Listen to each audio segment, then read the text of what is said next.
operation that was undertaken. Thank you, Honorable Chair.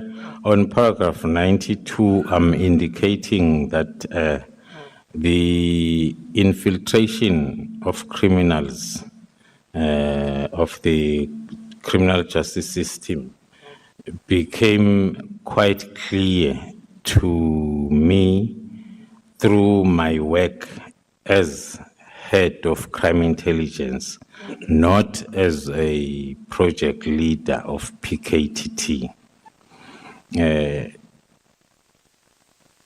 There was an operation or investigation conducted by Gauteng Organized Crime Unit, which was a normal investigation of a murder of Mr. Aman Swart, an engineer in Vereeniging, and we were not aware of that investigation.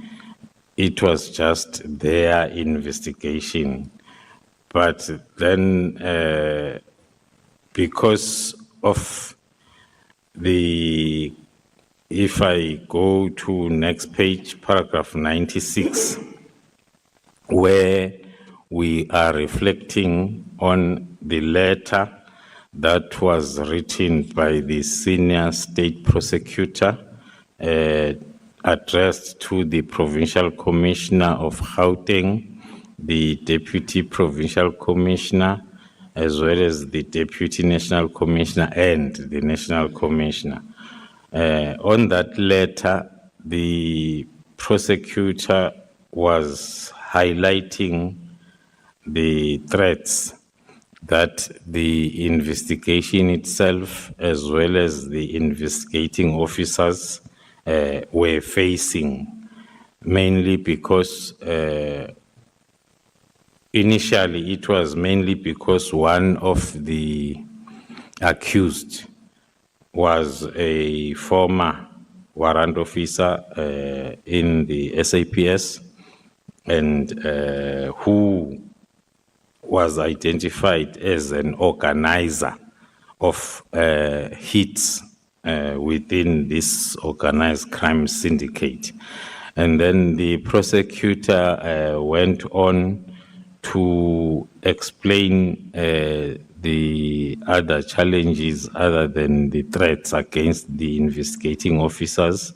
In paragraph 100, the prosecutor is raising the issue of the ballistic report, which was excluded whilst it contains crucial information that linked the suspects to a firearm that was used in the murder of Mr. Swart, which is another threat now to the investigation itself, to the evidence.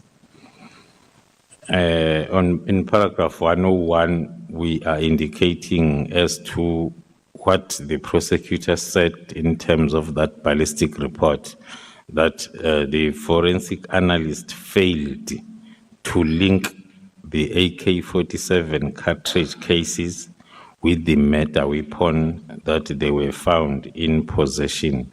So meaning that if that intervention was not done, the accused were only going to be charged for possession of unlicensed firearm, not the killing itself, because there was that suspicious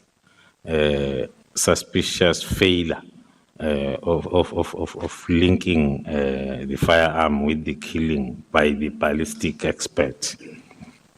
And then the prosecutor also raised the issue of officials within SAPS that were directly and indirectly involved in the efforts to destabilize the investigation.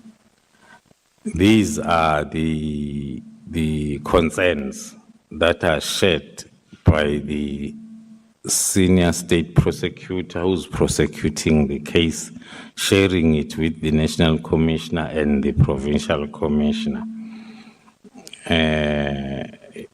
that talks to the incomplete ballistic report, the interference, the issuing or warning and threatening the members.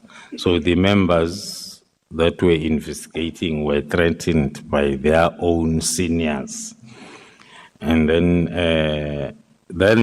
that resulted in that concern or letter then given to our provincial head, Crime Intelligence, Gauteng, to conduct a threat and risk assessment, which is part of our mandate against the investigating officers and the investigation to find out as to how true are these concerns raised by the prosecutor.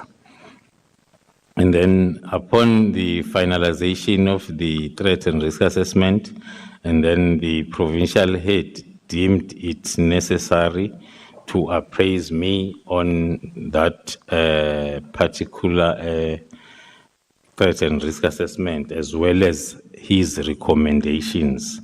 And then from my side, upon assessing the recommendations and the draft threat and risk assessment, I then briefed the National Commissioner and thereafter took a decision to register a counterintelligence project, of which I did that on the 29th of August.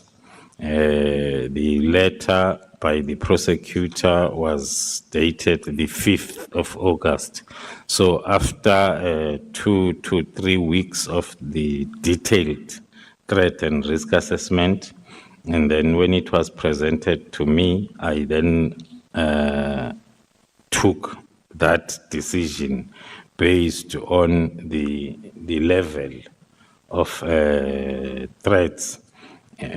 So as then we are able, because it's one of our mandates as crime intelligence to implement counterintelligence measures, whether proactively or reactively, to protect police SAPS operations as well as its personnel. The heading